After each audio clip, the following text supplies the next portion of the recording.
Remember this tip. Tips to remember.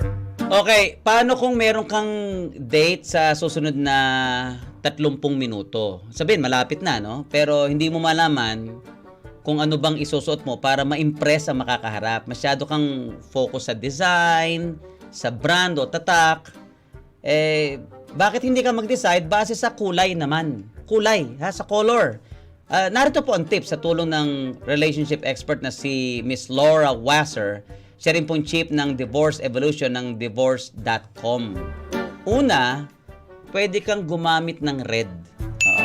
Red, kung gusto mong iparamdam ang interes sa kadate, dahil ito'y nagpapakita ng katapatan sa kausap, excitement saan? Sa meeting, sa pag-uusap, sa kanilang topic. At nagpapakita rin daw po ng confidence. Ito daw ang color of love and desire. Pero ang payo ko naman, wag naman all red. Baka naman yung sombrero mo, red. Tapos ang isusuot engineer red yung damit, sapatos, medyas, red lahat, no? Ano na yun? Sobra na yun. Yung tama lang. Yung bang ang red na suot mo, mako-complement ng iba pang siguro, iba kulay, pero hindi naman siya baduy. Okay? Kung blue naman, okay din daw ang blue. Kung gusto mong magmukha na mapagkakatiwalaan at stable.